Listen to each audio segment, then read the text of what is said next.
Hello BSc second year students, कैसे हैं आप सभी लोग। उम्मीद है आप लोग बहुत अच्छे होंगे। माय नेम इज आशीष गिरी। आज की इस वीडियो के अंदर हम डिस्कस करेंगे बीएससी सेकेंड ईयर जूलॉजी के 4th सेमेस्टर में आपका थ्योरेटिकल पेपर आता है gene technology, immunology and computational biology. Students, इस सेमेस्टर से ऑलरेडी मैं कई सारी इंपॉर्टेंट वीडियोस कवर कर चुका हूं जो कि आपके एग्जाम पेपर के लिए मोस्ट इंपॉर्टेंट है।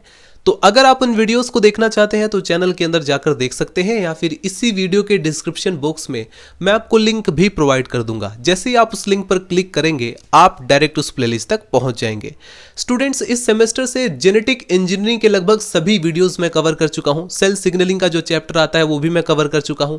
आज हम स्टार्ट करें चैप्टर नंबर 7 जो कि यूनिट 3 के अंदर आता है, human chromosome and patterns of human inheritance. इस चैप्टर के अंदर सबसे पहले आपको समझाया जाता है कैरियोटाइप के बारे में। कैरियोटाइप क्या है इसका सिग्निफिकेंस है, कैरियोटाइप का प्रोसीजर क्या होता है, वो सब मैं इस वीडियो के अंदर आपको बताने वाला हूं। यानी आज की इस वीडियो के अंदर हम जानेंगे कैरियोटाइप के बारे में, और कैरियोटाइप हम डिस्कस करेंगे ह्यूमन के रिस्पेक्ट में। ठीक है, चलिए सबसे पहले हम ये समझते हैं कि आखिर कैरियोटाइप या इडियोग्राम क्या होता है। उसके बाद हम ह्यूमन को कंसीडर करके कैरियोटाइप को डिस्कस करेंगे। तो चलिए स्टूडेंट्स, वीडियो को स्टार्ट करते हैं। हेडिंग डाल लीजिए स्टूडेंट्स, इंट्रोडक्शन। इंट्रोडक्शन में आपको लिखना है the arrangement of all the chromosome complement found in a cell और ऑर्गेनिज्म इन ए सीक्वेंस। ध्यान रखना कि यहां पर मैं किसी पर्टिकुलर प्लांट का नेम मेंशन नहीं कर रहा हूं, ना मैं किसी एनिमल को कंसीडर कर रहा हूं। यहां पर मैंने सिंपली कहा कि किसी ऑर्गेनिज्म या सेल के अंदर पाए जाने वाला जो टोटल क्रोमोसोम कॉम्प्लीमेंट है उसको एक सीक्वेंस में अरेंज करना। और यहां पर दो पैरामीटर यूज किए गए हैं। एक तो according to the decreasing size of chromosome, यानी कि क्रोमोसोम का जो साइज है उसको हम डिक्रीजिंग ऑर्डर में रखते हैं। ठीक है, यानी सबसे पहले सबसे बड़ा क्रोमोसोम का जो साइज होगा उसको रखेंगे, उसके बाद उससे छोटा, उससे छोटा, उससे छोटा, यानी एक डिक्रीजिंग ऑर्डर हमें प्राप्त हो जाएगा। दूसरा जो हमने पैरामीटर यूज किया है वो है सेंट्रोमियर की पोजीशन। ठीक है, तो दो पैरामीटर के बेस पर हम क्रोमोसोम का अरेंज कर रहे हैं, उसी को कहा जाता है कैरियोटाइप।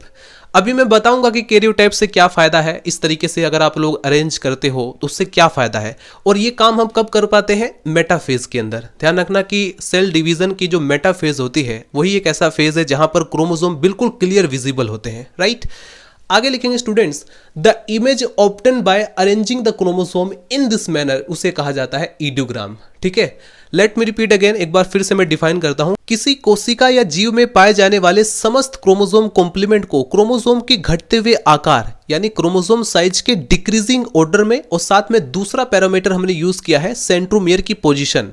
राइट, सेंट्रोमियर की स्थिति के अनुरूप एक सीक्वेंस में अरेंज करने को ही हम कहते हैं कैरियोटाइप। राइट, क्रोमोसोम को इस प्रकार अरेंज करने पर जो हमें इमेज ऑब्टेन होती है, जो हमें इमेज प्राप्त होती है, उसी को हम कहते हैं इडियोग्राम।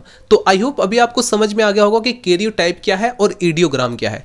अब हम इसको डिस्कस करते हैं ह्यूमन के रेस्पेक्ट में। तो हेडिंग डाल लीजिए स्टूडेंट्स, ह्यूमन कैरियोटाइप और इडियोग्राम। इसमें आप लोग लिखेंगे स्टूडेंट्स, ह्यूमंस है 23 पेयर्स, यानी टोटल ह्यूमन के अंदर 46 क्रोमोसोम्स पाए जाते हैं, जिसे आप अगर पेयर में कंसीडर करते हो तो आप कहेंगे 23 पेयर पाए जाते हैं। यहां पर स्टूडेंट्स मैं थोड़ी सी बेसिक अंडरस्टैंडिंग आपकी डेवलप कर देता हूं, जिससे कि आपकी जो सोचने की दृष्टिकोण है, जो विजन है, वो हर डायरेक्शन में हो। ठीक है, आपकी थोड़ी लिमिटेशन में तोड़ देता हूं। जरूरी थोड़ी ना है कि यहां पर हम ह्यूमन के रिगार्डिंग में कैरियोटाइप पढ़ रहे हैं तो सिर्फ ह्यूमन का ही कैरियोटाइप हो सकता है। कैरियोटाइप सभी ऑर्गेनिज्म में, जैसे कि मैं ऑलरेडी मेंशन कर चुका हूं कि कैरियोटाइप सभी ऑर्गेनिज्म के अंदर आप लोग देख सकते हैं। जैसे कि अगर हम बात करें डॉग की, तो डॉग के अंदर टोटल 78 क्रोमोसोम होते हैं। अगर आप उसे पेयर में लिखते हो तो 39 पेयर होंगे। 38 पेयर जो होंगे वो जो है ऑटोसोम्स होंगे, और 39 जो पेयर होगा यानी जो 39वां जोड़ा होगा डॉग के केस में, वो सेक्स को डिटरमाइन करेगा।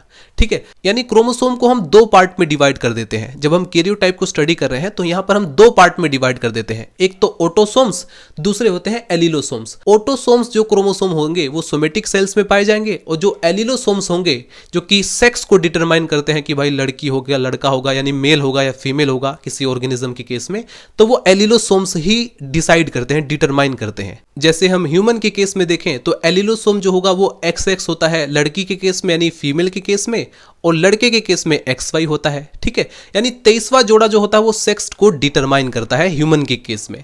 तो इसी तरह से डॉग हो चाहे वो कैट हो, कोई भी ऑर्गेनिज्म हो, सबके अंदर आप कैरियोटाइप देख सकते हैं। जैसे मैं अगर कैट की बात करूं तो उसमें 38 क्रोमोसोम पाए जाते हैं। अगर आप इसको पेयर में कंसीडर करते हो तो 19 पेयर, लगभग 19 जोड़ा पाया जाता है, जिनमें से 18 पेयर जो होंगे वो ऑटोसोम्स होंगे, जो 19वां जोड़ा होगा वो सेक्स को डिटरमाइन करेगा। देखिए स्टूडेंट्स, हमारा जो शरीर है वो कई सारी कोशिकाओं से मिलकर बना होता है। ठीक इसी प्रकार से जितने भी मल्टी सेल्यूलर ऑर्गेनिज्म है उनका शरीर कई सारी कोशिकाओं से मिलकर बना होता है। तो क्या आपके दिमाग में ऐसा क्वेश्चन नहीं आता कि क्या प्रत्येक कोशिका में जो नंबर ऑफ क्रोमोसोम्स होंगे वो सेम होते हैं?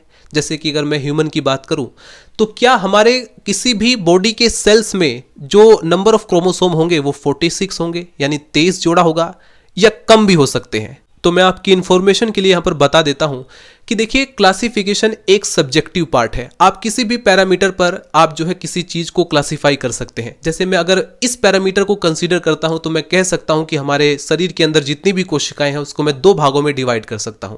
नंबर फर्स्ट, एक तो सोमेटिक सेल्स हैं, नंबर सेकंड एक जर्म सेल्स हैं। सोमेटिक सेल्स के अंदर हमारे बॉडी की लगभग सभी कोशिकाएं आ जाती है जर्म सेल्स को छोड़ करके, यानी मैं स्पर्म की बात कर रहा हूं या फीमेल के अंदर एग सेल की बात कर रहा हूं तो उसको छोड़ दीजिए, क्योंकि वो जो है हैप्लॉइड होता है, उसमें नंबर ऑफ क्रोमोसोम 23 होते हैं। उसको छोड़ करके, यानी जर्म सेल्स को छोड़ करके हमारे शरीर में जितनी भी कोशिकाएं हैं सब के सब डिप्लॉइड होती हैं। ठीक है, अब ये जो सोमेटिक सेल्स होती है, अगर मैं इसे कह रहा हूं डिप्लॉइड है, तो डिप्लॉइड का मतलब क्या है? इसमें नंबर ऑफ क्रोमोसोम 46 है, यानी 23 जोड़ा क्रोमोसोम इसमें पाए जाते हैं। ठीक, इतनी बात आपको समझ में आ गई है? अगर ये क्लियरिटी आपके दिमाग में आ गई है तो बहुत सारी चीजें आप आसानी से समझ पाएंगे, राइट? इससे आप लोग ये भी आइडिया लगा सकते हैं कि अगर स्पर्म के अंदर 23 क्रोमोसोम है और वो हैप्लॉइड है, ठीक इसी प्रकार से फीमेल के केस में एग के अंदर 23 क्रोमोसोम है और वो भी जो है हैप्लॉइड है, तो जैसे ये दोनों आपस में मिलेंगे तो ये एक डिप्लॉइड जाइगोट बनाते हैं। ठीक है, और डिप्लॉइड जाइगोट के अंदर जो टोटल नंबर ऑफ क्रोमोसोम होंगे वो 46 हो जाएंगे दोबारा से। ठीक है, तो इतनी बात क्लियर हुई। अभी आपके दिमाग में डेफिनेटली ये क्वेश्चन आ रहा होगा, सर क्या कोई अपवाद भी है, कोई एक्सेप्शन भी है जो हमें ध्यान रखना चाहिए? यस, जो मैच्योर आरबीसीएस होता है, जो रेड ब्लड कार्पसेल्स होता है जो कि मैच्योर हो चुका है, उसके केस में आप देखेंगे उसमें न्यूक्लियस ही नहीं होता। अब सोचो जरा, जब न्यूक्लियस ही नहीं होगा तो क्रोमोसोम कहां से होगा? तो वो थोड़ा एक एक्सेप्शन रह जाता है। बाकी हमारे शरीर में जितनी भी कोशिकाएं हैं उसमें जो नंबर ऑफ क्रोमोसोम होंगे वो जो है 46 होंगे, यानी डिप्लॉइड उसमें देखने को मिलता है जर्म सेल्स को छोड़ करके। ठीक है, जो हमारी जर्म सेल्स होती हैं उसमें जो है half number of chromosomes present रहते हैं, राइट? तो आगे लिखेंगे स्टूडेंट्स कि ह्यूमन हैव 46 क्रोमोसोम्स, यानी अगर पेयर में देखा जाए तो टोटल 23 जोड़ा क्रोमोसोम ह्यूमन की सेल्स के अंदर पाया जाता है। Out of this 22 pairs are autosomes, जिसमें से 22 जोड़ा जो होता है वो ऑटोसोम्स होता है, and 1 pair is sex chromosomes, जो कि सेक्स को डिटरमाइन करता है, उसे हम एलिलोसोम्स भी बोलते हैं। Autosomes are of the same shape, उनकी जो शेप होगी वो सेम होगी in both man and women. अगर आप मैन और वुमेन के केस में अगर आप ऑटोसोम्स के शेप को देख रहे हो तो वो सेम रहता है। इन वुमेन, यानी वुमेन के केस में both sex chromosome are the same, दोनों आप देखोगे XX क्रोमोसोम होता है जो कि सेम होता है, these are called XX chromosome. इसके बाद यदि हम बात करें मैन के अंदर तो there is a difference in their shape, man के अंदर डिफरेंस देखने को मिलता है। They are represented by XY, male के अंदर जो 23वां जोड़ा होता है वो XY जो है उसको रिप्रेजेंट करता है। The Y chromosome determine the male sex, जो Y क्रोमोसोम होता है वो मेल को डिटरमाइन करता है और ये जो है स्मॉलर साइज का होता है। X क्रोमोसोम के कंपैरिजन में आप देखेंगे ये जो है स्मॉलर साइज का होता है। तो ये थोड़ी सी बेसिक अंडरस्टैंडिंग है जिसके बेस पर आप कैरियोटाइप को और भी अच्छी तरह से समझ पाएंगे। आपके दिमाग में डेफिनेटली ये भी क्वेश्चन आ रहा होगा कि सर क्या फायदा है कैरियोटाइप का, कैरियोटाइप का सिग्निफिकेंस क्या है, क्यों आप जो है 2 पैरामीटर के बेस पर क्रोमोसोम को इस तरीके से अरेंज कर रहे हो, उससे आपको क्या फायदा मिल रहा है। एक्चुअल में कैरियोटाइप के क्या क्या सिग्निफिकेंस है वो तो मैं बताने ही वाला हूं, लेकिन ध्यान रखना कि कैरियोटाइप को स्टूडेंट क्रोमोसोम एनालिसिस भी कहा जाता है। ठीक है, यानी इसमें हम क्रोमोसोम की एनालिसिस भी करते हैं, शेप साइज सब कुछ देखते हैं। इसके बाद जेनेटिक टेस्टिंग भी इसको कहा जाता है, इसे हम साइटोजेनेटिक एनालिसिस भी कहा जाता है, इसे जो है क्रोमोसोम स्टडीज भी कहते हैं, क्रोमोसोम कैरियोटाइप भी कहते हैं। यानी इसके डिफरेंट नेम है, डिफरेंट टर्मिनोलॉजी यूज की जाती है, तो उससे आप कंफ्यूज मत होना।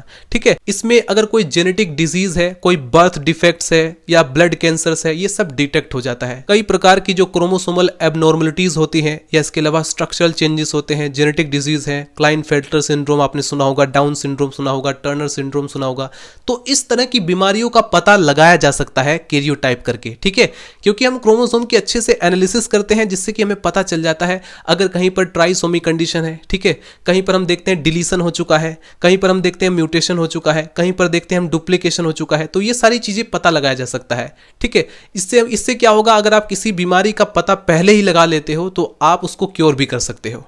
On the basis of the position of the centromere, chromosome के अंदर जो सेंट्रोमियर की पोजीशन होती है, आपको डेफिनेटली पता होगा कि उसके बेस पर क्रोमोसोम को 4 प्रकार में डिवाइड किया गया है, metacentric, submetacentric, acrocentric and telocentric. Metacentric के अंदर हम देखते हैं कि इसमें क्या होता है, जो सेंट्रोमियर की पोजीशन होती है वो बिल्कुल बीच में होती है, ठीक है। वो सेंट्रोमियर कहां पर लोकेटेड होता है, मिडल में। तो ऐसे में क्रोमोसोम के दोनों आर्म्स जो होते हैं वो इक्वल साइज में दिखाई पड़ते हैं। इसके बाद अगर आप लोग सब मेटासेंट्रिक कंडीशन देखो तो उसमें जो है ऑफ सेंटर में सेंट्रोमियर की लोकेशन रहती है।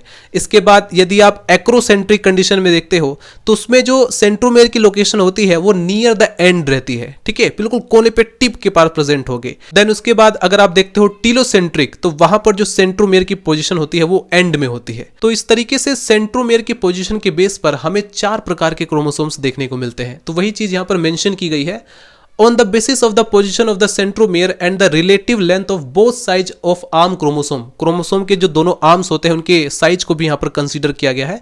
तो human chromosome have been placed in 3 classes, इसको जो है 3 क्लासेस में डिवाइड किया गया है। एक तो है मेटासेंट्रिक, एक सबमेटासेंट्रिक, एक एक्रोसेंट्रिक ह्यूमन के केस में। In the karyotype human chromosome have been placed in 7 classes. एक साइंटिस्ट जिनका नाम है डेनवर ने जो है क्रोमोसोम के लेंथ को देखा, उन्होंने सेंट्रोमियर की पोजीशन को देखा और उन्होंने जो है 7 क्लासेस में डिवाइड कर दिया, 7 ग्रुप्स में डिवाइड कर दिया है, ठीक है। वही चीजें यहां पर बताई गई है। इन द कैरियोटाइप के अंदर human chromosome have been placed in 7 classes in the order of length. These classes have been represented by letters A to G of the English alphabet. जरा आप ध्यान से देखिए, टोटल आपको 7 ग्रुप दिखाई पड़ रहे होंगे, ठीक है, और ये जो है डेनवर क्लासिफिकेशन के अकॉर्डिंग है। कैरियोटाइप के अंदर स्टूडेंट इसी प्रकार से 2 पैरामीटर के बेस पर, एक तो सेंट्रोमियर की पोजीशन, दूसरा क्रोमोसोम का साइज, उसके बेसिस पर यहां पर 7 ग्रुप्स में डिवाइड कर दिया गया है। जो हमारे 23 पेयर ऑफ क्रोमोसोम्स हैं उनको 7 ग्रुप्स में डिवाइड किया गया है। ग्रुप ए में आप लोग देखोगे इनका जो साइज होता है वो लार्ज रहता है और इनकी पोजीशन, जो सेंट्रोमियर की पोजीशन होगी वो जो है मेटासेंट्रिक और सब मेटासेंट्रिक होगी। इससे आप लोग आइडिया लगा सकते हैं कि वो क्रोमोसोम किस प्रकार के दिखाई देते होंगे, क्योंकि हमने सेंट्रोमियर पोजीशन तो कंसीडर किया ही है, साथ में हमने साइज को भी कंसीडर किया। यानी सबसे पहले हम उसको रखेंगे जो कि बड़े ही लंबे साइज के होंगे, जिनका साइज लार्ज होगा, ठीक है। तो लार्ज साइज है और सेंट्रोमियर की पोजीशन को यहां पर दिखाया गया है। इडियोग्राम नंबर यहां पर मेंशन किया गया है 1 2 3, राइट। तो यहां पर 3 पेयर जो क्रोमोसोम्स होंगे वो इस तरीके से अरेंज होंगे। इसका डायग्राम आप लोग सिंपली देख सकते हैं। देन इसी प्रकार से स्टूडेंट्स आपका ग्रुप बी है, ग्रुप सी है, ग्रुप डी है, ग्रुप ई है, ग्रुप एफ है, ग्रुप जी है, जिसमें कि उसके साइज के अकॉर्डिंग आप देखेंगे ग्रुप बी में लार्ज साइज है और जो सेंट्रोमियर की पोजीशन है वो सब मेटासेंट्रिक कंडीशन है, राइट। Idiogram number 4 to 5। इसमें एक चीज आपको थोड़ा कंफ्यूजिंग लगेगा, क्योंकि आपको पता है कि 23वां जोड़ा जो होता है वो सेक्स को डिटरमाइन करता है, लेकिन यहां पर हमने साइज को भी कंसीडर किया है। आपको यहां पर डेफिनेटली एक चीज पता होगा कि मेल में मैंने आपको बताया था कि जो वाई क्रोमोसोम्स होता है उसका साइज बहुत ही छोटा होता है, स्मॉल रहता है एक्स क्रोमोसोम की कंपैरिजन में। तो उस चीज को यहां पर मेंशन किया गया है। जैसे आप देखेंगे ग्रुप जी के अंदर स्मॉल में मेंशन किया गया है, ठीक है। मेल के केस में आप देखेंगे यहां पर एक जो मेल क्रोमोसोम होता है उसको मेंशन किया गया है कि देखो इसका साइज जो है वो स्मॉल होता है। फाइनली स्टूडेंट्स, मैं आपको कैरियोटाइप के रिगार्डिंग एक बेसिक आइडिया प्रोवाइड कर देता हूं कि कैसे कैरियोटाइप को लैब में परफॉर्म किया जाता है। अगर हम बात कर रहे हैं ह्यूमन कैरियोटाइप के बारे में, तो देखिए इस केस में आप ह्यूमन कैरियोटाइप कैसे करते हो। आप जो है ह्यूमन के केस में ह्यूमन का ब्लड आप इंजेक्शन से निकाल लेंगे, जो वीनस ब्लड होगा 5 ml ब्लड आप निकाल लेंगे। उसके बाद जो है उसे 37 डिग्री सेल्सियस पर 3 दिन के लिए आप उसे कल्चर करते हैं और फिर उसके बाद जब सेल डिवाइड जब करती है, सेल डिवीजन के मेटाफेज में उसे अरेस्ट कर लीजिए। सेल को अरेस्ट करना पड़ता है और इसके लिए कई सारे केमिकल्स भी यूज किए जाते हैं, जैसे फाइटोहीमोग्लूटिनिन होता है ताकि सेल डिवाइड करते रहे। देन उसके बाद कोल्चिसिन आप उसमें ऐड करते हो। फाइनली क्या है कि मेटाफेज में ही, चूंकि आपको पता है कि सेल डिवीजन के मेटाफेज में जो क्रोमोसोम होते हैं वो बिल्कुल अच्छी तरह से विजिबल होते हैं और वहां पर हम इन क्रोमोसोम की एनालिसिस करते हैं। तो स्टूडेंट्स, आज के इस वीडियो के अंदर हमने डिस्कस किया कैरियोटाइप के बारे में। कोई डाउट हो तो आप लोग कमेंट सेक्शन में मेंशन कर सकते हैं। तो मिलते हैं नेक्स्ट वीडियो में। Bye bye, Tata.